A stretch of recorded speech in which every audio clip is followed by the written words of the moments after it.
Block, good evening to you. It is Sunday, October 6th, 5:27 Eastern in the evening. Welcome inside the vault. We got a post-game live edition for you. I'm Bobby Trossett, as always, joined alongside Sarah Ellison. And as always, this is brought to you by our friends at GEHA. That's Government Employees Health Association. I'm not sure I can come up with the proper adjective to describe what we just watched over the last several hours, Sarah, but what I do know is that the Ravens have won 3 straight. They just found a way, improbably, in Cincinnati in overtime fashion. 41-38 was the final. We've got a boatload of number of different things in terms of how this came to be, and we might as well get started now. How are you, partner? Woo! I am good. I am good. My head is spinning. Bobby, I don't even know what I just witnessed. I don't know what I just witnessed. The roller coaster that was that game. The AFC North instant classic in overtime. In overtime, the ball exchanged hands between the two sides. Ravens had to get it a second time to seal it off. I mean, just epic plays down the stretch from Lamar Jackson, from Justin Tucker, from Derrick Henry, I'm even going to put Tylan Wallace in there, springing a tackle for Derrick Henry there at the last play. Like, I just can't believe Marlon Humphrey. Like, we'll go through all of it, but I cannot believe what I just witnessed. And the fact that we've been talking for so many weeks about how the Ravens have given up fourth quarter leads to finally have that flipped and to come from behind in the fourth quarter and then also in overtime. Unbelievable game that we just watched. That's we're not going to forget for some time to come. This was an old-fashioned shootout, and the Ravens have been on the opposite end, the alternative end at times throughout the Lamar era of these types of games. Not today. Throughout his career, he is now 9-1 against the Cincinnati Bengals, Sarah, and he's 5-1 in the head-to-head versus Joe Burrow. There was a lot of talk throughout the week. Which quarterback do you trust more? Say that again. The head-to-head. What is it again? The head-to-head is a 5-1 favor of Lamar. That's dominant, sir. And 9-1 against Cincy. Okay, and there was a lot of question marks, a lot of conversation on the national side of things in terms of which quarterback do you trust more? That win-loss record feels pretty darn trustworthy. Ton of super chats are flying. Let's get to a couple before we dive into an insane ending. And I'm not just talking about overtime. Sarah literally went line for line since the moment that, I guess Marlon Humphrey got it started. We got a ton of different things to get into with that. Nick Clemens weighing in. Lamar and the Ravens overcame a 10-point deficit 3 times in the second half. Great point, Nick. Meaning Joe Burrow squandered 3 10-point leads. What do you say now, haters? Move Joey B down your pyramid, Mr. Nick Wright. Prince Lee, I lost my voice. Dude, somebody check on Ingraven. Ing, hope you're doing all right out there. I'm sure you're post-gaming right now, too.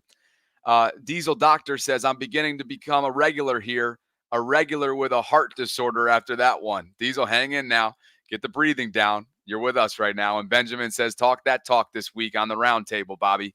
This was an instant classic. For those of you who've been watching the roundtable, you know that's a little inside joke. It was an instant classic. And TY, the defense needs to get right immediately. We'll get there. Oh, well, we're getting there. Sarah, we're getting there. I've got it all teed up. Let's do it. Because, and first and foremost, here's a look at the AFC North. We'll also revisit this later on. But through 4 weeks, I should say 5 weeks, Ravens sitting at 3-2 with Pittsburgh at 3-1. Steelers playing Monday night? Steelers are playing tonight. Sunday night football, 8:20 against the Dallas Cowboys. We're gonna have fun watching that. Knowing that the Ravens are nipping at their heels. We just get to watch to see what Dallas can do without Micah Parsons, by the way. That's right. So, like I said, beginning with that Marlon Humphrey pick. Oh my. And talk about timely, that interception. They couldn't stop a nosebleed defensively prior to that. And so not only was this a major momentum shift, but a shot in the arm for a group that was just disastrous throughout much of today. Absolutely, Bobby. Like, everybody on Twitter was talking about, everybody on Twitter was talking about how, Lamar had a magical second half, which we'll dig into more. But it was like with how well he was playing and how well he was moving the offense, it was like if the defense can get just one single stop And Ravens Twitter, including myself, kept asking for it. And they kept failing. Then out of nowhere, it's Marlon Humphrey, who said he's trying to play more like Roquan Smith, which today wasn't very good. We'll get into that also. But just like that was the momentum turner. Yeah. Remember, in the end of the second half, the momentum turner was that safety. But in the second half, it was this right here, where Lamar and the offense kept moving it. And it didn't matter, though, if they kept moving it, if the defense couldn't get a stop. So here comes Marlon Humphrey. He gets the stop out of nowhere when Joe Burrow was absolutely torching them. Then, what do you know? Justin Tucker out of nowhere, Bobby. Here we're talking about how the secondary was getting cooked. And I mean absolutely cooked. Well, Justin Tucker was struggling from 50 plus for, I don't remember what the stat was, but I feel like it was like maybe 1 for 7. 1 for 1 7. for And 7. Can I interject your thought process Please real do. quick? Just because we're live right now and there's a ton of post-game reaction coming out. Beat reporters are saying that Marlon Humphrey left the locker room with a boot on his foot. Oh. He did not speak to reporters. He declined to speak with reporters. But as Jeff Zrebiec noted, he was clutching a game ball after that interception that you just alluded to here.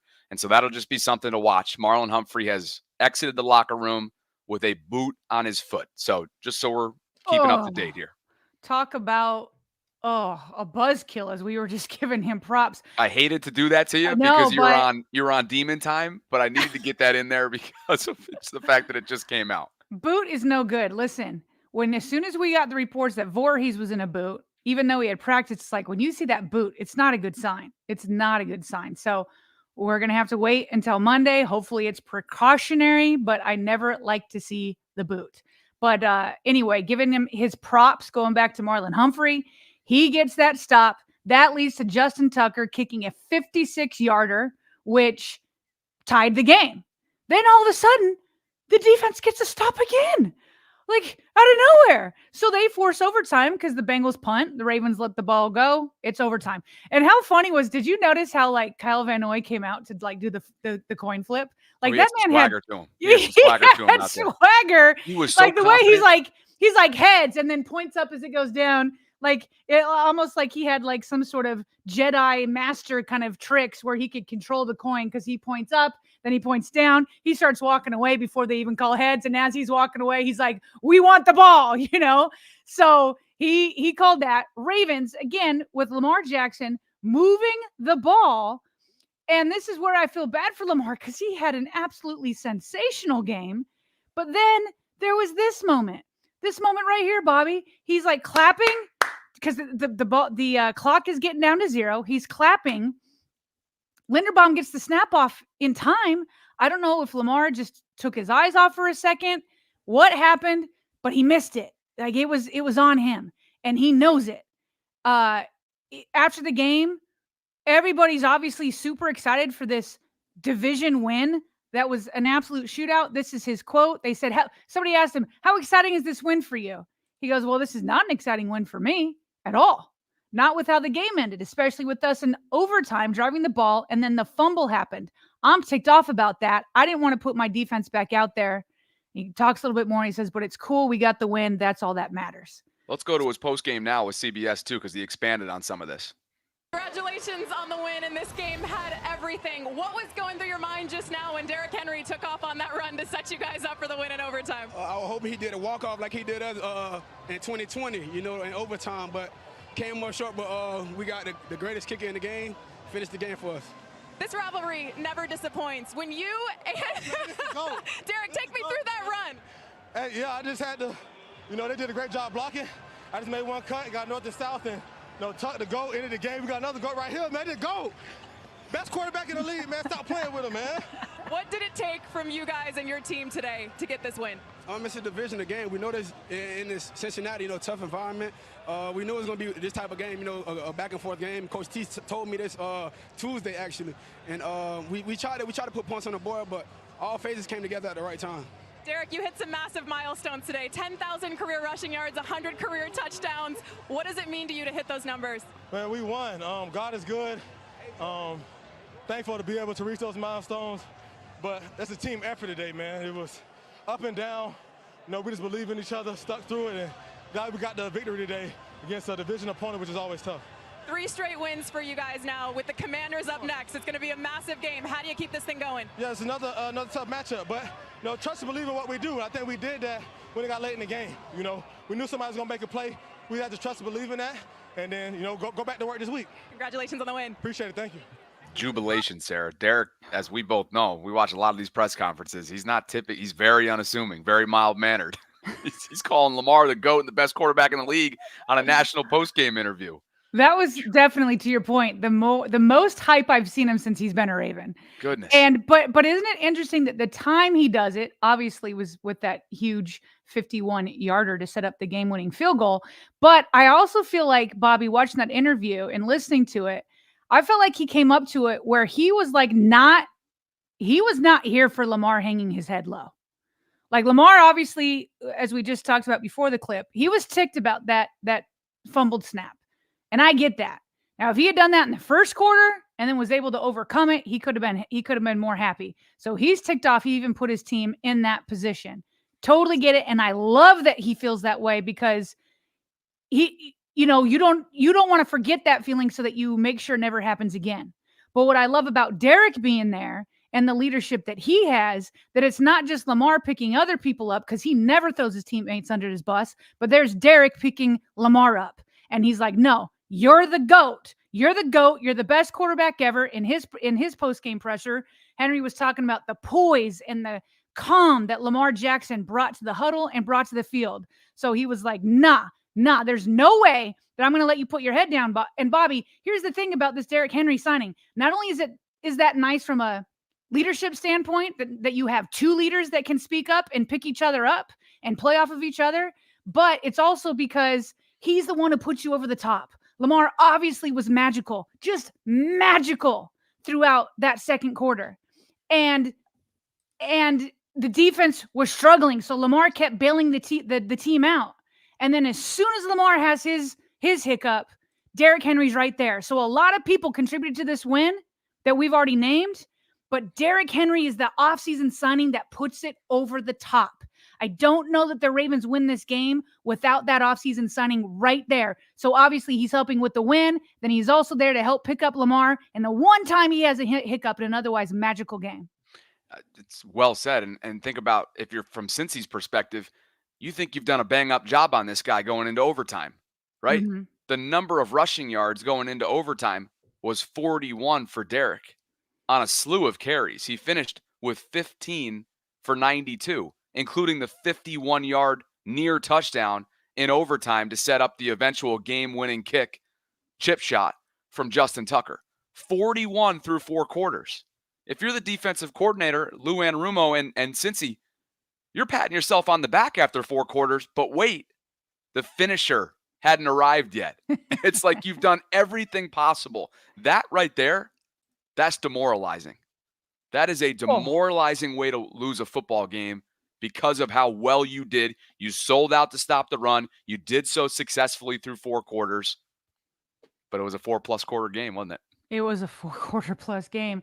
That's how it had to finish. One other thing that we didn't mention in this whole crazy ending, from Lamar losing the snap and then Derrick Henry coming in and having that 51-yarder, and they're like, "What'd you see?" He's like, "Shoot, I just saw green grass." That's all I saw. Yeah. But then what's crazy? Look at him. He looks like a guy that sees green grass. Oh my gosh, he sees green grass. But this. I actually brought in the wrong picture. That was a previous run that he had against Geno Smith. I just like that Geno. He always looks like he's got green grass. Yeah, he always looks like it. But nonetheless, and you got to give major props in that run because 2 of your usual suspects in fantastic blocking, Ronnie Stanley and Pat Ricard, were both right there. But another absolute key block that got him going was Tylan Wallace. Like, you go back and watch that and watch for Tylan, because homeboy, that was the block that absolutely sprung him, and he did the rest. And but right before this, here's what's crazy is there wouldn't even been a chance if the Bengals didn't bungle the hold on the field goal and they missed, what was it, a 51-yard? No, I don't remember what. It was 50+. 50+, and everything was great with the snap. There was nothing wrong with the snap. Nothing wrong with the snap. It was the hold. The holder botched it, and it was a really just as simple as a slip. I mean, it was a slippery hold. He caught the ball cleanly, but he didn't hold it cleanly. And so McPherson, I mean, this is not on McPherson at all. It was not a sturdy football at the time of contact. Right. So but you're thinking about how much success this guy's had in his young career, right? Evan McPherson, one of the game's greats, one of the young, really elite kickers. And for that to end that way, it's just, and then look at this. I mean, for those of you in the audio only audience, the GOAT is back. Number 9 is back in Baltimore. Justin Tucker with an unbelievably epic, not only kick, but reaction here. And I think the word jubilation is perfect for this, because that sideline, that group, and was this the game winner or the 50? It must have been the game winner. This is after the game winner, because after the 56-yarder, he kept it cool. He knew it wasn't. He knew it wasn't over. It sent him in overtime. We all knew that. we all knew that. I think, where's his other picture? Right There's there. That's his stone cold face right here. That was after his 56-yarder. Oh, that, I mean, yeah. And that could have been 66, Sarah, just like it was in Detroit a few years ago. Let's get to more. Were you scared? Yeah, get to him as you get to him. Were you scared? Like, the ball initially curved, it went like left, and then there was like some English on it, and it curved back right. Like the very first part of that, I was like, "Holy crap, he's gonna miss it wide left again!" And then it just like curved right, back, like bend it like Beckham. Like, it hung tight. Just like, woo. Yeah, but the reaction, the collective reaction of whether it was relief or just satisfaction that Justin got, kind of have turned this thing around now in season. Certainly, Harbaugh said it post game. Lamar, Derek, everybody's saying there's a collective belief and enjoyment level that Justin's back. Thor, confession. I rage quit after watching. I rage quit watching after the fumbled snap, and my friend had to call me and tell me how it ended. Thor. God, I love Henry and Lamar, and go Ravens. Hopefully you're doing all right, Thor. Miguel Castillo says, this game gave me diabetes. Tila says, what's a Raven win without a heart attack? Thank you guys for your super chat donations. Road Live says, likely 2 touchdowns. Mark, a 20-yard catch parlay hit for $1,500. Here's a little something for the vault. We sent the Bengals to Shadow Realm. We can't come back. LJ, GOAT. Thank you, Ro. Truth Bearer, Derrick Henry calling Lamar the GOAT. I love this duo. Dragon Ball Vault. Derrick Henry channeled his inner Mark Ingram. LOL. Tell him, meet him outside the bank. And L, Marlon took Lamar's advice and got that pick. He sure did. Do you think Marlon got permission? Not that he needed permission to do the IG live. He just won't go to Lamar. Do not go to Lamar. Oh, my gosh. You do your IG live, but he's going to be in a boot, though. So this will be interesting. And keep in mind, he declined several times, according to beat writers, post-game media access. Oh, all right. Well, you guys let us know. If you happen to see him go live, let us know, because obviously we're busy here. Yeah. Yeah. How about a shootout, though? How about this shootout, and how about these two quarterbacks? I mean, it could have gone either way. We all know it could have gone either way. Today could have gone either way. Lamar finishes 348 yards passing, 4 passing touchdowns, a passer rating of 119.9, 55 rush yards on top of that performance, and things so like he had more than 400 total yards. Yeah, but like you reference on Twitter, a lot of this stuff, a lot of the escapability, a lot of the just absurd when things break down, the ability to keep things alive, none of that will ever be shown on statistics, and it's the stuff that can't be ignored. Joe Burrow, on the other hand, 76.9 completion over attempts. I don't know what that is because that's not supposed to be there. His passing yards is 392. Oh, I'm sorry. Complete. Yeah, that's 76.9 is not supposed to be there. Completion percentage, right? Is it? I think it's his completion percentage. Anyway, he lit it up. Pretty high, by the way, especially with how many deep passes he threw. He's stuffed the stat sheet. He did have that one interception, of course, a big one to Marlon Humphrey, but he had 5 passing touchdowns and a passer rating of 137. So this was an absolute classic, an absolute instant classic. I mean, they're both. I mean, it's why, Bobby, everybody says they're on the same level, just underneath Patrick Mahomes, because Patrick Mahomes has a Super Bowl. But I mean, both these quarterbacks balled out. Now, I do feel like the Ravens secondary, I don't know how much to be like, well, Joe was great, but the Ravens secondary just terrible. Absolutely terrible on some of those plays. It was just like, are you guys even trying? Like, are you guys even communicating? What is going on back there? But to some people's points, when you're 1-5 going head to head with Lamar, it's hard to keep you on the same level. So can we go through some of the Lamar Jackson just magic, especially on the, here we go. Where is it? Okay, I want to start here. Let's talk about this play right here. This is in the fourth quarter with 5:35, Ravens down by 10. It's 2nd and goal. And this was the first time there was a problem with the snap, but on this one, it wasn't Lamar's fault. The other one, in overtime, it was his fault. And the snap was right there. He just missed it. This one, it's low. I'm sitting here, 2nd and goal, fourth quarter, 5:34, and this is how the play starts with Lamar on his hands trying to scoop up the ball that lands on the ground. Blocking was amazing, by the way, as he's doing that. Pretty amazing until Hendrickson gets through. It was Hendrickson, right? He beat Roger badly. But again, that was like... But it was like after a minute. It was like after he had scooped up the ball, like a for minute. sure. Yeah. Great blocking. Lamar stiff arms him, not once, but twice. And Bobby, this grown man, this defensive lineman was just turfed by Lamar Jackson. Then after Lamar does it, I wish we could watch the play, but he is as calm as ever. He's after, is it Hubbard? People are saying it's Hubbard. He turfs this dude and walks or kind of jogs away so calmly as if they're up by 20 at this point, as if the snap wasn't just bungled, as if he didn't just have to stiff arm a guy. He's just calmly moving.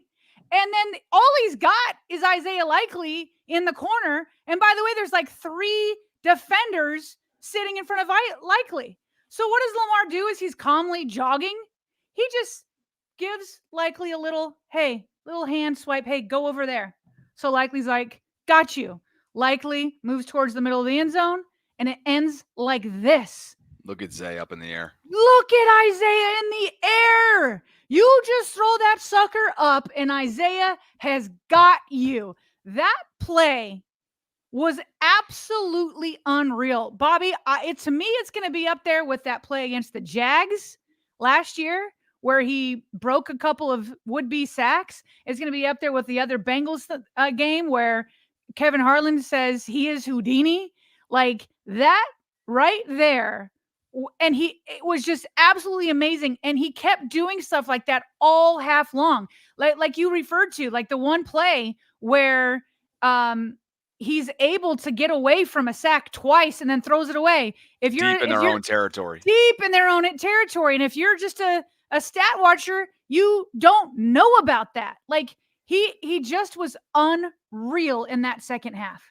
Yeah, well, I'll say this about the specific play, which it is 94 is Sam Hubbard. We all know about Sam Hubbard, including today.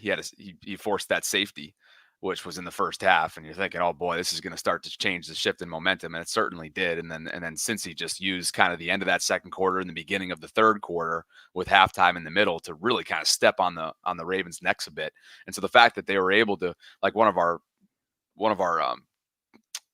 donors earlier on and via the super chat feature commented on, right? Like the erasing the double digit deficit, 3 times in the second half. It's tremendous. But now on the same field at Paycor Stadium, Lamar has demoralized the Bengals twice. And I think 2 of these plays that you just mentioned, one of which here finishes with the Isaiah Likely touchdown and the he is Houdini spin run, which was just iconic from his first MVP season. I think you could, without question, say that those are 2 plays that are on the short list, probably top 5, maybe even top 3 of the most jaw-dropping Lamar Jackson highlights of his career, and they've both happened on home turf for the Bengals. And not to mention the former Raven Geno Stone getting hurdled by Lamar. Look at Lamar right now, and look at Geno. This is not normal. It's not normal. Not supposed to do that. It's not, and it's another one that it only goes down as like a 2 or 3 yard gain. This is why Tom Brady calls him the eraser. is the one I just talked about where he had an incredible throwaway. And then this one is potentially a stop in the backfield by Geno Stone, who probably is like, hey, guys, I have faced Lamar, a lot in practice. So maybe I know a little something. But then Lamar hits him with the hurdle. And look at poor Geno. Look at Geno just like on the ground, doesn't even know what just happened. How did I just get a big whiff of air? Oh, because Lamar Jackson just hurdled you, bro. Just hurdled you. And it just goes down as a 2-yard gain. But it's another unreal. Unreal is the word I keep using. I can't because I don't know how he does it. It's a double poor Geno because Zay singled him out in his post-game interview. Oh, did he? Straight up, he was like, "Oh, did you see who? I can't remember I can't rember what specific play he was referring to, but Zay singled out Geno Stone. So tough one there for Cincy. And yeah, there were just a ton of Lamar plays, which is why like when he did sort of botch that snap, the handling of the snap, you're like, oh no, is this what is going to be sort of like the umbrella over what's really one of your classic signature performances for him? And it just feels good that for his sake, feels good that that's not the case. They're saying in the chat that Likely's touchdown was over Geno also. Look, oh, maybe that was it then. There it is. Maybe that was it. And by the way, while we're talking about pass catchers, I think we got to give some flowers to some guys in the wide receiver room. That's right. The wide receiver room, beginning with Zay Flowers. He had 120 all-purpose yards. Sarah, they're using this dude in so many different misdirection ways. Todd Monken, how about the opening drive? Every single opening drive this season, by the way, the Ravens have put points up on the board.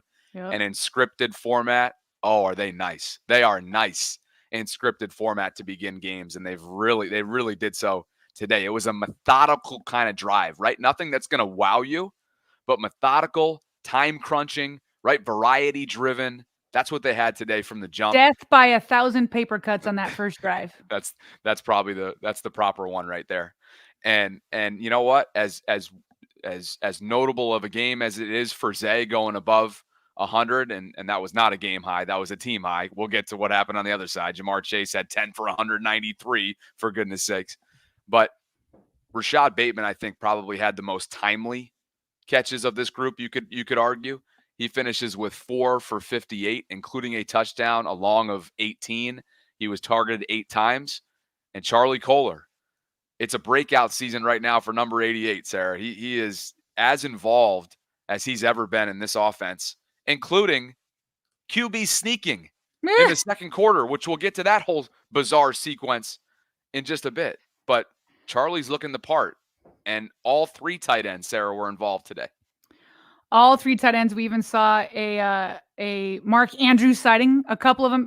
Charlie Kolar got a touchdown. Mark could have had his touchdown. Lamar was mad at himself. He kind of underthrew Andrews on that one, but it didn't matter. Lamar hit Charlie Kolar on the next play. But absolutely, Kadri is feeling good today because you got Kolar having this, and D-Rob, I think at some point, was it a sack or just a tackle for loss? Had a sack. Tavius Robinson had a sack. Q's about to have himself a night. It's only taken a minute. It's a breakout game. I don't know about a breakout season, but I hope that can happen. So, here's the thing. So Charlie Kolar finished with 3 receptions for 64 yards and the touchdown. And as you said, he also did the tush push.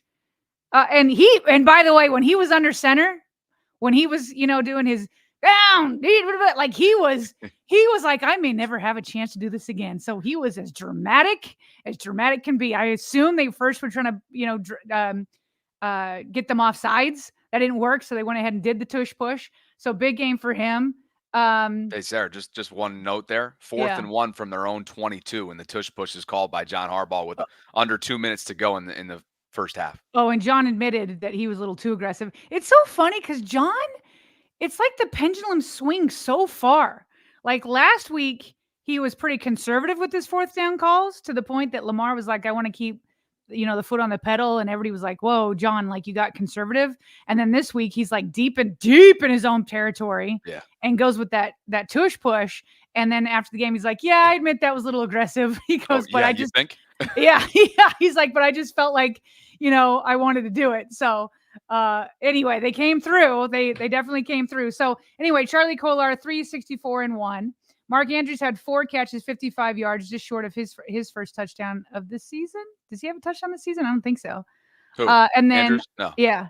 And then Isaiah Likely, he had 3 catches, only 13 yards, but 2 tutties, 2 20s. So here's what's interesting, and this is what Zay Flowers was asked after the game, because Zay obviously finished, as we had up on the screen, with 120 all-purpose yards on 6 catches. I mean, he was big time today. Didn't get any touchdowns, but was that nice moving. jet sweep too. Was the one carry that he had for 9 opening drive. Yeah, because he had 111 receiving, and then the 9 on the jet sweep. So what's interesting? So here we are. We went just back to back. The Ravens went back to back against probably the 2 teams in the AFC that are most shootout like, right? With the Bills and with the Bengals. Chiefs can do it too. So the Ravens have really played the 3 teams that can win in shootouts and really like shootouts because it really plays to their advantage. Ravens just barely lose to the Chiefs, but we're certainly in that game. Then against the Bills, they didn't even need to get into a shootout because they controlled the game with Derrick Henry from literally the first play from scrimmage on offense. And then today, they did get into a shootout with Burrow, who had a phenomenal game himself, and then they won. And so they asked Flowers, was it hard for you to wait until you had a game, to wait this long, week 5, to have a game like this? And he's like, listen, how can I complain when it's working? How can I complain when Derrick Henry running the ball is working? He's like, but we knew that this would come eventually. And the Bengals were very aggressive in stopping the run early. And the Ravens were having a hard time moving the ball on the ground early. And so this is what happened. And this is what we had all been asking. Okay, this is great. We love to see Derrick Henry doing this. And we don't want Todd Monken to force the team to go passing just because, hey, we haven't done it yet. But we all knew a day would come that the running game, the rushing game would be slowed. How would you respond? And I liked how they responded. I loved how they responded. Lamar was methodically moving the ball through the air all second half. Obviously, we had that fumbled snap. But this game right here, you can keep it now filed away and say, you know what?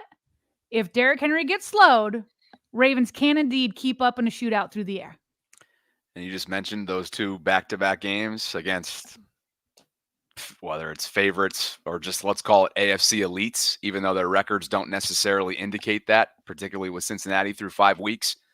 But Josh Allen head-to-head, Joe Burrow head-to-head, Lamar's 2-0 over the last couple weeks with 7 touchdowns, 0 interceptions.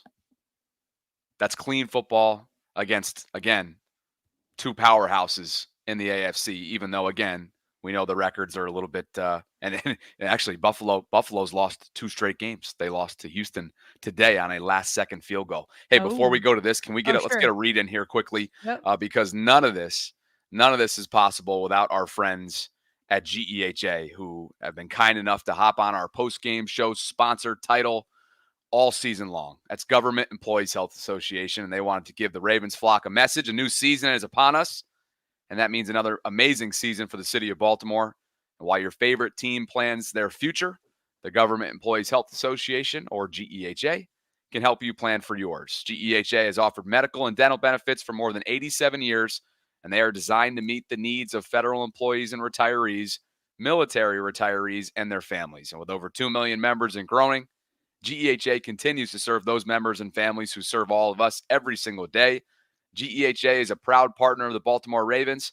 And again, they provide health and dental benefits for federal employees, and they've been doing so since 1937. To learn more, you can visit our unique link. We have a new unique link here inside the vault, and that is GEHA.com/RavensVault. You can see that in the live chat, by the way. It's a pinned comment. So if you want to go check it out, support our brand partner, maybe support those around you, support yourself within the health insurance community, here's a great way to do so. And I'm just scrolling through the site here to give you a good idea of the way this thing is built. Super easy to navigate. And a special thank you to GEHA for making these post-game shows possible here inside the vault. Should we get to a couple super chats before we dive more into the content? Absolutely. I have one technical question for you because I think you guys would love this picture. Does this let me present just pictures? What's that now?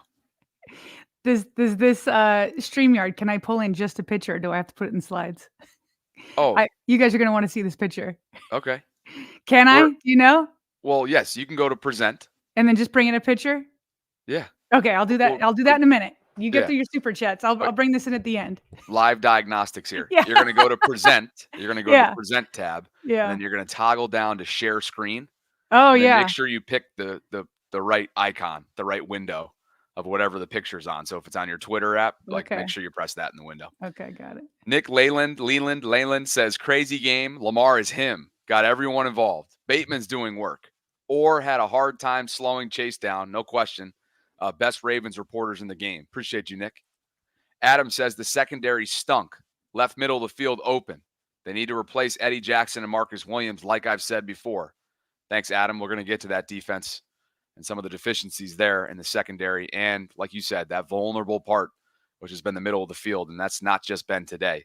Luke Scott says, Bobby, I almost called you. Sarah, is this the best regular season game you have ever seen since the Seahawks game of, I think, overtime? When did Seattle go to overtime? Was that Lamar's first? I can't remember MVP if that was season? the 2019 game. Did that go to overtime? I guess it was Lamar's first MVP season. Appreciate you, Luke. I don't know. It's pretty close. I have to go through and look at where this ranks in regular season wins, since the last good one. I don't know. There's been a lot of good ones, but this is an instant classic for sure. This has got to be up there. Tom says, fun ending for a change. The Ravens need to find a way to stop or at least slow down Jamar Chase. Jamar kept Cincy in the game. Up next, Battle of the Beltway, and DC has their own Lamar, and they sure do. We're going to get to them because of what they did to a fellow AFC North team today, Sarah. It was embarrassing for Cleveland. And as a result, Washington's humming right now. Ravens are still 7-point favorites early for next week's home game against the Washington Commanders. Okay. Brian Brown says LJ's in the air, falling out of bounds on that play, the one that we just broke down earlier on. Roger's just throwing around super chat donations with no comment. Roger. Catherine's doing the same thing. Woo! Kelrick was my 2023 London live reporter who was out there mixing it up for me right around now a year ago. And he says with Lamar finally connecting with Mandrews today, it's 9 players Lamar connected to this season. He is mixing it up. Wesley, why I never leave a game before the clock hits 0, of Referring course. to Thor saying that he quit after the fumble. Absolutely. Yeah. We are fully caught up to speed. Thank you, guys. We've got over 5,000 concurrents watching today's post-game live with us. As always, do us a favor. Like the video, subscribe to the channel, tell a friend, tell a group message, tell a Facebook group, tell a Discord server what we're building here. So glad to be with you. Sarah, where are we headed next? Oh, I just wanted to give, because we were giving props to some of the receivers, I wanted to give Bateman a couple props. He, on this drive right here, where again, Lamar was magical. This is 3rd and 8 at the end of the second quarter. I mean, it was more than the second half that he was magical, but remember, he's being chased down by who else? Geno Stone. Poor Geno, but you got to give Geno some credit. He was everywhere the ball was, but he was just coming up this short a lot. He came up this short a lot. And Lamar Jackson on the run from Geno Stone finds Bateman 11 yards short of the end zone, by the way. Bateman was able to take it in the rest of the way. He got a touchdown there. Earlier on that drive, Bateman came up with a clutch catch earlier that even made this play possible. So just wanted to give love because we gave it to all 3 tight ends. We've given some love to Zay Flowers, but certainly Bateman got in on the mix. He now has 2 touchdowns on the year, which when he made this, I think led all receiving touchdowns, but I think Isaiah likely took it back over with from this point on. He added 2 more, and I think he had 2 in that first Chiefs game. So, but it's good to see Bateman kind of coming alive there, Bobby. Absolutely. 3rd down efficiency, by the way, was a massive, massive advantage for the Ravens today, or a massive positive point from this game. They were 10 for 15. 10 for 15 on 3rd down. Time of possession, super even between the two teams. 33 minutes and 45 seconds for Baltimore in terms of possession. Cincy, 32-42. So less than 2 minutes separated the time of possession battle between these two teams. Turnovers, again, we talked about that. leading up to in our preview video, especially when it comes to in-division football. Turnovers will ultimately decide this one. Each team had one. It's incredible how evenly balanced this game was. And yet, in the end, it's the Ravens capitalizing on one mistake made by a holder, right? I mean, that's what it comes down to. Well, listen, it's all about who can make the least amount of mistakes or who can capitalize on them. I mean, the Ravens made a mistake and then they made a mistake right back. And what's funny is that it was Burrow. As we said, Burrow and Lamar were going back and forth, but Burrow threw that interception and then Lamar had that fumble. And so they were both going off, but they weren't without their hiccups for sure. And here's what's crazy. We're 42 minutes into the show, Bobby. This is how wild it was that now finally 42 minutes in the show, we're now talking about these massively huge career milestones for Derrick Henry. He now has 10,000 career rushing yards and then 100 career touchdowns. I mean, he truly is, Bobby, one of the greatest to ever do it. He's timeless and next-gen stats, as it did a week ago on that 87-yard burst on the first play from scrimmage, or at least the first offensive snap for the Ravens. They clocked him at 20 miles an hour, over 20 miles an hour again for a second consecutive week. That breakaway run right in the overtime period, which set up Justin Tucker's game winner, 21.46 miles an hour at peak on that run. It's the 6th fastest speed of his career, tied for it. He's literally ascending. He's getting older in age and somehow still ascending. Well, and then he ascends towards the end of the game too. Like, it's like, what? Like 51 yards in overtime?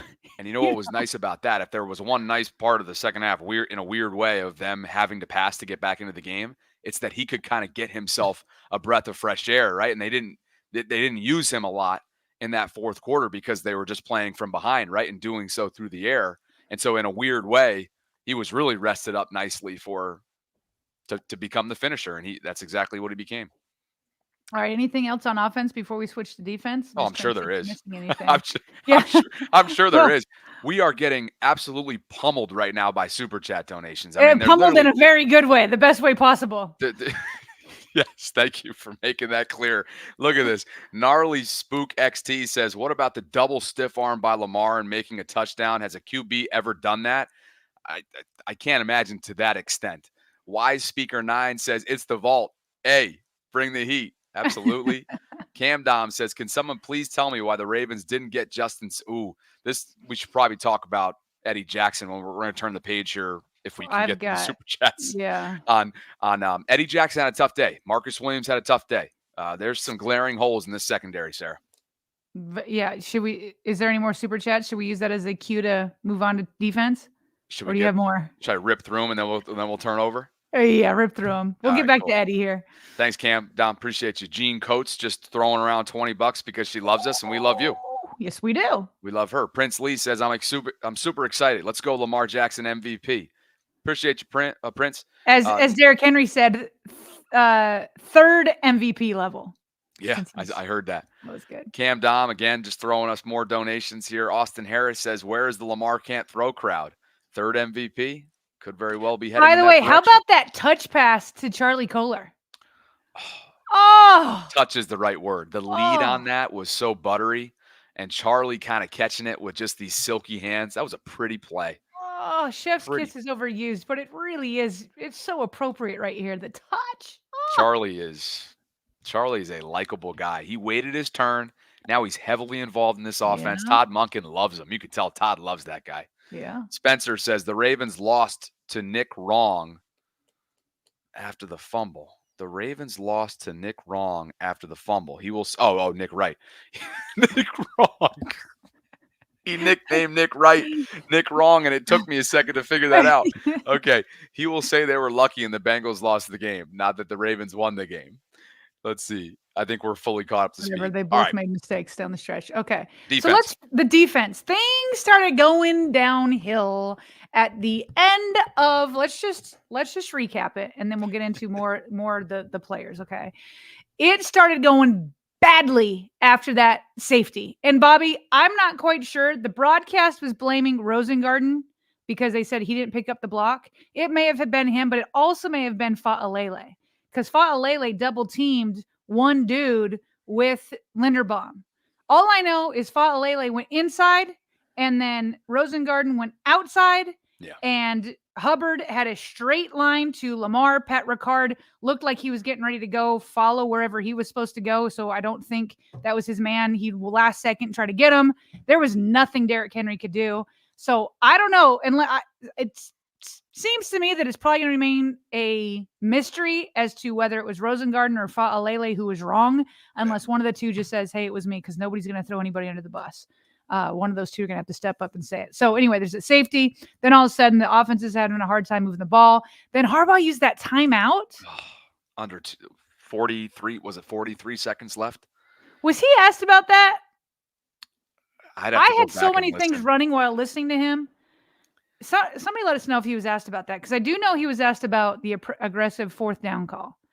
That's a tough sequence, though, for Harbs, right? Because I don't know. Like, I'm always trying to think, like, what, like last week he was like, oh, I just wish I had that back. I'm going to hit it forever. But I'm still going to try. Like, was he thinking like, hey, we want enough time to go score?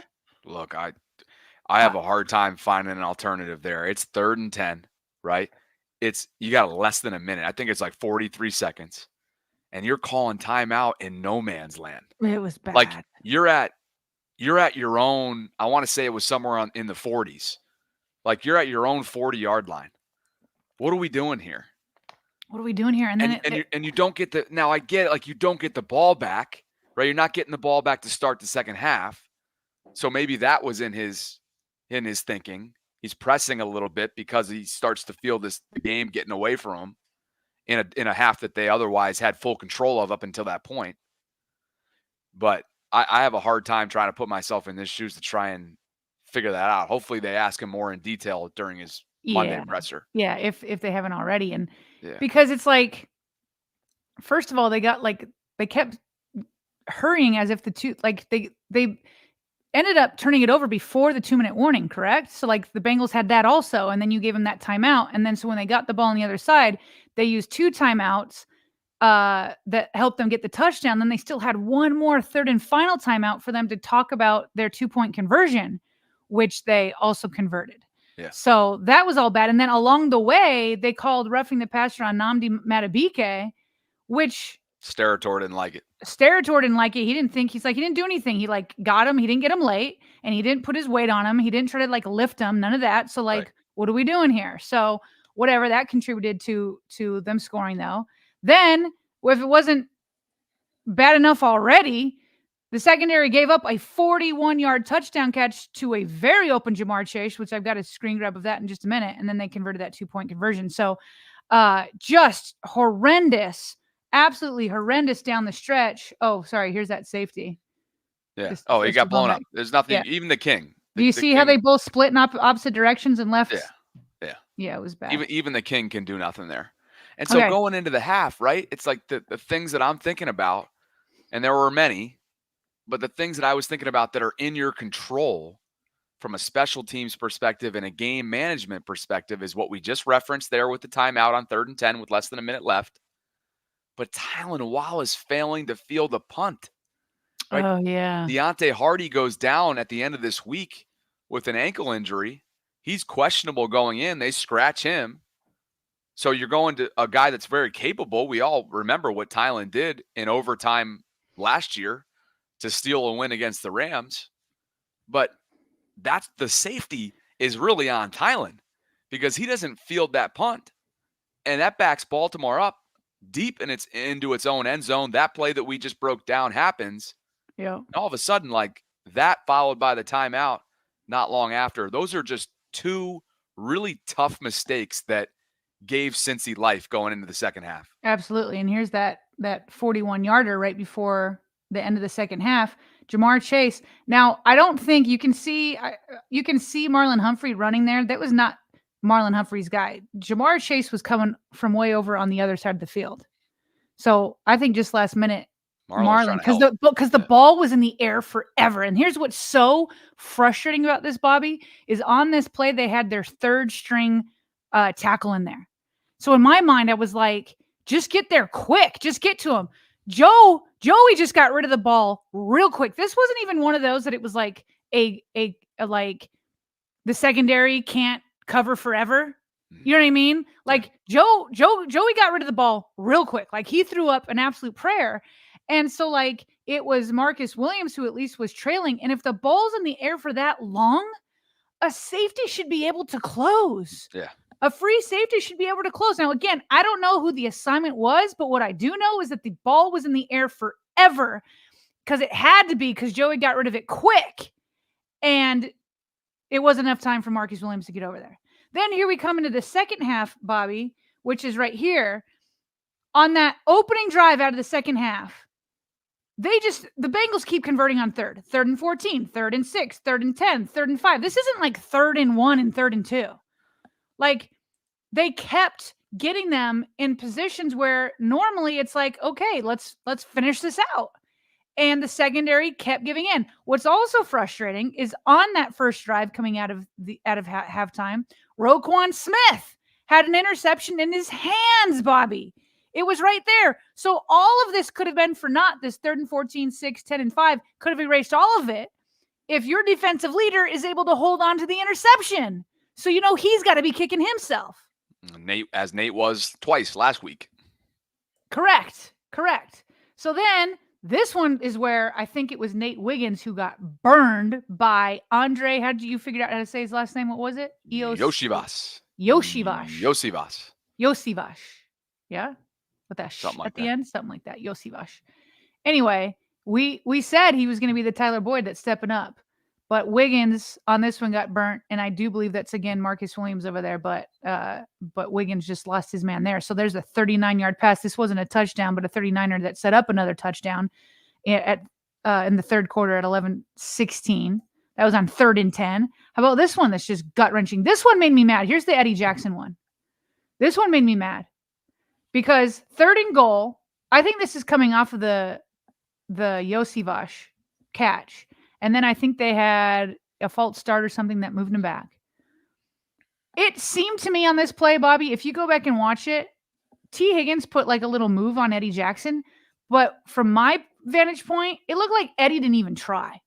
Like it just looked like I would look like if I were out there. Just like, I've got no chance against Higgins. I was really ticked off at this one. This is a tough rep. And you're watching his body language afterwards, and he feels defeated. So Eddie has had a tough start to his Ravens career. I'll say that. And along the lines of the Marcus even Williams. Got scored on. Sorry, go ahead. Yeah. Well, just along the Marcus Williams line. This is a guy that uncharacteristically, the Ravens poured a ton of money into a few free agency sessions ago. I think it was the 2022 free agency, if I'm not, or after the 2021 season. And EDC gave this guy a 5-year, $70 million contract. And a lot of it's been due to, or I should say, at this point, some of it's been due to availability. His first 2 years in Baltimore, I think, was a bit of availability. Right. And last year, we all know he was kind of playing through that torn pec. And that's admirable. But at this point, you're kind of left wondering, what has become of Marcus Williams and how much of a liability, more importantly, is he right now in your secondary? Right. Because, the safeties were rough. Brandon Stevens had a couple of breakups. I thought he was pretty decent. You know what I mean? Obviously, Marlon Humphrey got that interception. Here's another one. Let me get you another one here. You got them all. This is Roquan again. That was the first play on offense for the Bengals on the fourth quarter with about 9 minutes left. And Joe Burrow threw a screen to Jamar Chase. Now, give Bengals credit where it's due. Their 2 wide receivers, maybe one of them's a tight end, has great blocking. But Roquan Smith took a bad angle. Yeah. He was the guy that wasn't blocked. Mm-hmm. And he's got to get over there. But Jamar Chase was just gone because Roquan started to go a little too far inside and then had to adjust and go outside. Well, by then, Jamar Chase is moving, and then you see Roquan diving and misses it. But Roquan needed to be there, unless one of those 2 guys breaks their tackles or breaks their blockers and gets them. Yep.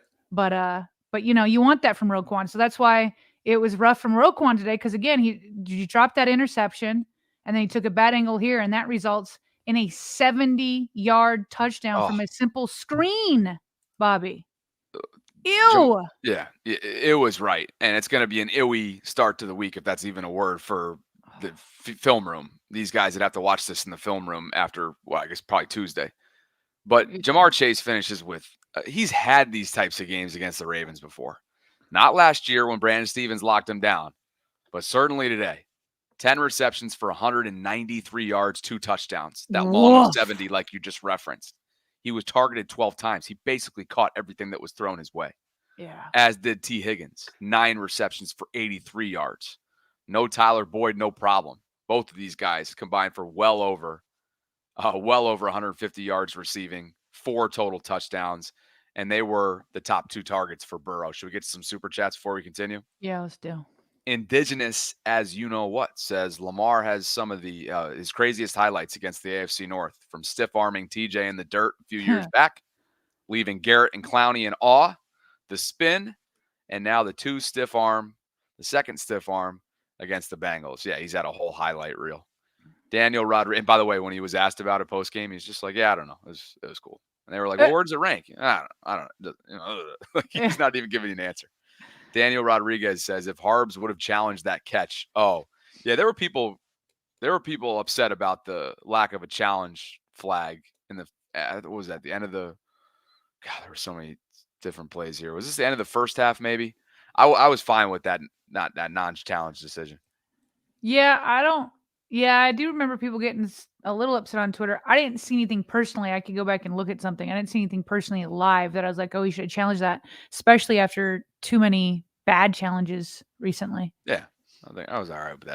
There were other egregious things that we've already covered along those lines.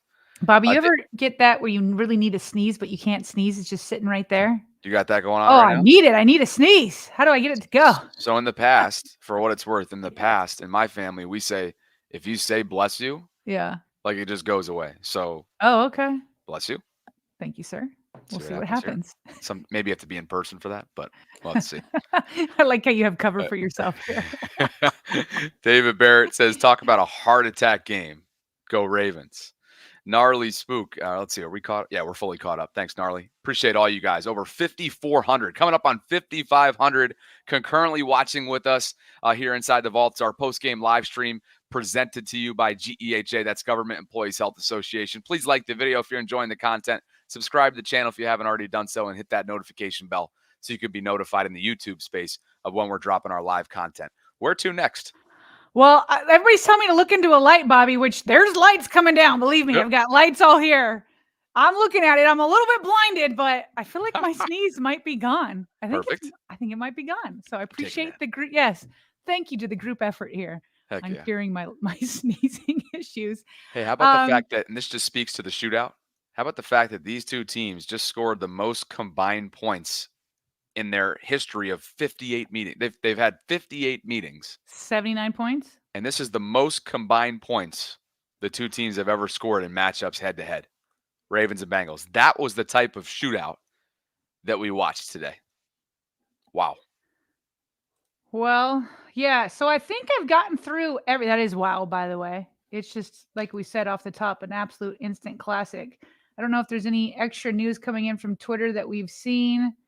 Well, we should get through the AFC North. Let's get to the AFC North. Of course, we don't know the Steelers yet, but let's hear what happened to the Browns. Let's get into that. Yeah, let's do it, because right now they're calling some are calling for Deshaun Watson to be benched, just to give you an idea of what's going on in Cleveland. They are 1-4. Their season is slipping away, and they got absolutely demolished, bulldozed today by Baltimore's next opponent coming up next week, and that is the Washington Commanders. Jaden Daniels and the Washington Commanders are 4-1 under their new head coach, Dan Quinn. They are rolling right now, and Jaden Daniels is a player. He went just 14 of 25 for 238 yards through the air. He had a touchdown and a pick. QB rating of 85.1, but he chips in 11 carries for 82 yards on the ground. So this guy's just lighting it up. Terry McLaurin with a big day. He's their number one wide receiver. But over on the Cleveland side, Deshaun goes 15 of 28 for just 125 yards, a touchdown. He was sacked 7 times, a quarterback rating of 77.2. When the game was out of hand, Jameis Winston came in, and they're literally calling. There's a lot of people calling for Deshaun Watson to be benched for Jameis Winston.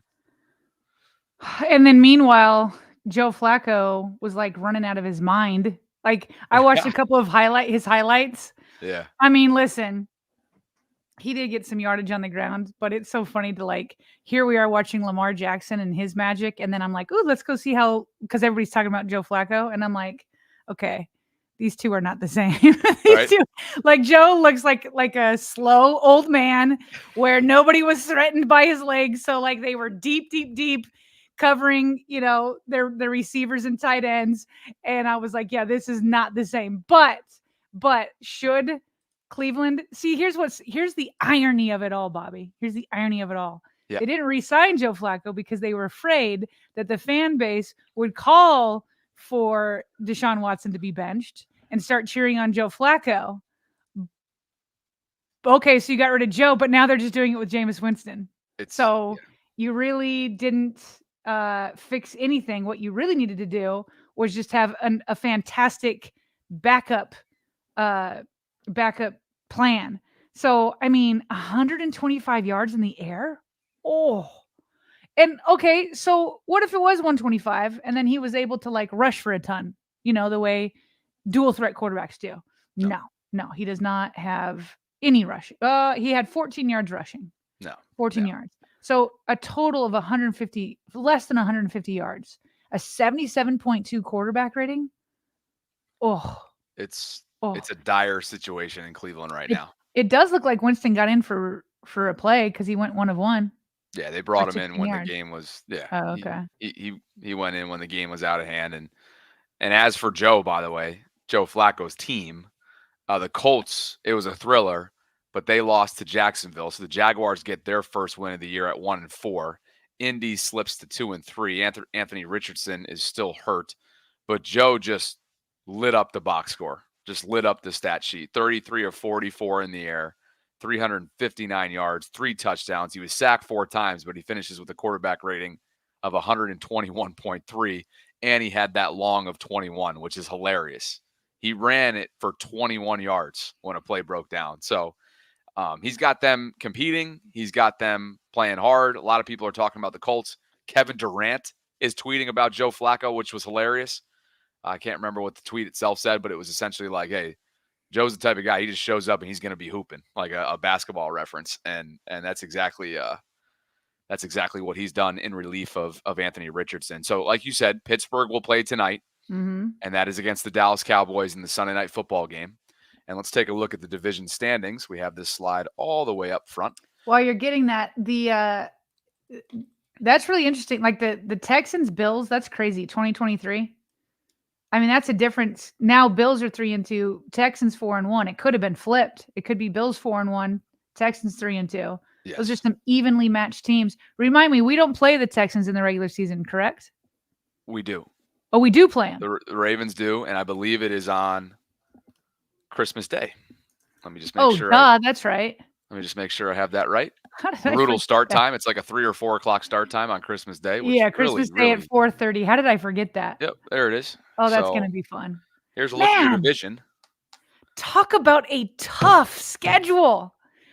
Ravens have already gone through the Chiefs, already done the Bills, now doing the Bengals, gonna have the Commanders, gonna have Texans. Oh, and you wouldn't want it any other way. Well, I'll tell you what. If you were to draw it up and give us like the crystal ball a month ago and say that and let us know this is where they would be through 5 weeks, I'm sure a lot of fans would be like, that's not good enough. But knowing what we do know about the opponents now, again, a month plus into the season, I think that's something that you got to take and run as a Ravens fan. They are in comfortable position. We'll see if Dallas can take care of business tonight against Pittsburgh. Where's that game being played? It's going to be played in... I think it's in Pittsburgh. It's in Pittsburgh, so tough place to play. Renegade's going to be popping, you know that. But they're 3-1. So by the time you guys are watching this, if you're not live right now, that game will already be decided, obviously. But But Pittsburgh atop the division for the moment. Ravens at 3-2, and then there's a significant gap between the rest of these two teams. Cincy and Cleveland both at 1-4 through 5 weeks. All right, let me see if I can do this share screen. So you guys know that I live in Columbus, and I have lots of good friends here now. We've been here for almost I moved here in 2018, so 6 years now. Okay.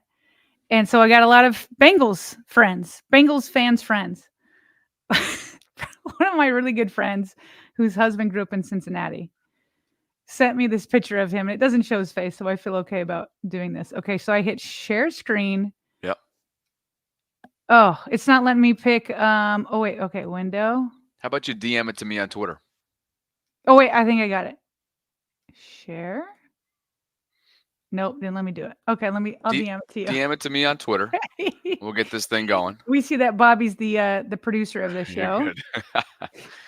Hey, just in case you guys are just tuning in, because there's over 5,500 of you in here, so just in case you weren't on the opening hour, Marlon Humphrey, obviously that game-changing interception of Joe Burrow, but he did, not to reiterate this, but he did leave the locker room in Cincy with a boot on his foot.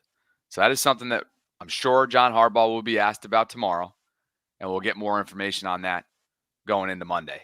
But no, that's huge, Bobby. That's huge. Yeah. With a secondary that's already struggling, and struggling is a kind word, because they got cooked. They did today. There's no way around cooked. that. I got your photo here. Okay, you got it. Okay, so let's see. This is before the Lamar. This is right after the Lamar Jackson stiff arm to Hubbard and then touchdown throw to Isaiah Likely. This is what she sent me over. That's a tough look. That's tough. It's a beautiful day outside, and it's nothing but ugly inside, right? Nothing but ugly. And what's funny is, like, she's like texting with me, and she's got her husband that cares, and so she's trying not to talk trash either way, because she doesn't want to, like, so the moment that he's happy, I'm over here like, oh, pain in overtime. I can't believe you just fumbled it. And then they miss a field goal, and then I'm sure he's like in the dumps, and then we win. So, like, she's just going back and forth between one of her good friends and her husband, and I'm just like, that is a classic photo right there. Yeah. Woo. Yeah, that's tough. That's when your Sunday goes south real quick, right? And there's really, you start doing questionable things. Once he's looking like that, morale seems like it's very, very low. Diesel Doctor with a super chat donation. These types of games will make Zach Orr grow as a DC. I'm just glad we got out with the W while he was getting his education. Glad the boys battled and got the dub. Good thought there. Indigenous as F says, in Hawaii, the game is on at 7 a.m. So the shootout was not fun on the neighbors. LOL. Oh, boy. Hawaii living. Okay. Well, diversified audience here. Got to love it. By the way, the most games with 4+ passing touchdowns and 50+ rushing yards in NFL history. Lamar leads that category, Sarah, and there's a nice little sizable gap between the next player. It's Cam Newton at 3, Mike Vick and Aaron Rodgers at 2. Lamar's got 6 of them, including today. James McKenzie says, if the Steelers lose, will we be at the top of the division? Let's see. Well, we know it'll be tied, but who wins the tiebreaker? I'd have to look at, let's see. They would lose to an NFC team. Who have the Ravens' losses been to? One to the Chiefs Vegas. And the Raiders. Yeah. So they would probably have the tiebreaker, because the Ravens' 2 losses are against AFC teams. And the fact if they lose tonight, one would be NFC, then they would probably win the tiebreaker. But a tie after the way it started is pretty nice. For sure. Yeah. Tom says John Harbaugh made more horrible clock management timeout calls. Last week, he tried to take back-to-back timeouts. This week, what was he thinking on the timeout to stop the clock? JH needs to be coached up. Check that. The tiebreakers go to division first and then conference. So the Ravens would be 1-0 in the division. Has the Steelers played anybody in the division? Oh, I'd have to look. Let me look it up. Look at their schedule. Tom Votto says, are you guys surprised on how conservative the Bengals play calls got in OT when they had the ball after Lamar's fumble? Look, I think that there were a lot of surprises with this game, Tom. That may have been one of them. Benton says, not bad for a running back.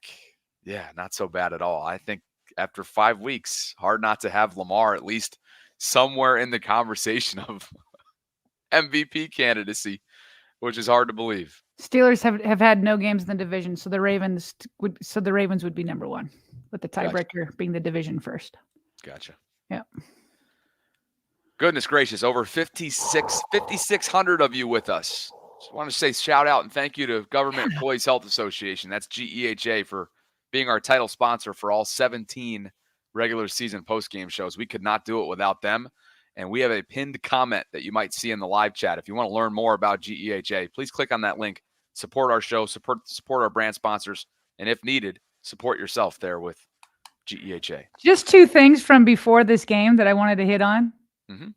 First of all, the photo of Lamar Jackson in a team meeting with the green leprechaun hat. Oh, yeah. Looks like he lost a bet with Louisville losing to Notre Dame. And they got a photo of him flipping off, but with the ring finger, a person with it. So he had that leprechaun hat. I thought that was funny. And I'm sure you've covered this on your own channel, Bobby, but Devontae Adams thoroughly trolling the NFL, including the Ravens fan base, with that Edgar Allan Poe Instagram photo. And then later, maybe like 25 minutes later, putting up a quote that said, don't believe anything you hear and only half of what you see. Oh, yeah. He's got the whole NFL world. He's just a puppet master right now because he knows everybody's watching. What is he doing? So completely trolling. But reports are that the Ravens are not currently pursuing him. Currently, for some people, an operative word. So just these NFL players love trolling us when they got us in the palm of their hands. I want everybody to keep in mind what he once said to the media about his personality. Listen to this. Didn't having Aaron Rodgers throw to me? Yes. Yes. I would love that. The trolling, I'm first team all troll, so don't take it too serious. But I would love to have that, and obviously that'd be a dream scenario, one that I'm very familiar with. First team all troll, Sarah. First team all troll, and here's what that Instagram post looked like that you referenced. Yeah. It was first a photo of the late great Edgar Allan Poe on the left-hand side there, just a photo of him. And then, of course, you guys know, obviously the Poe's significance, Ravens mascot, but also the fact that his most famous poem ever is called The Raven.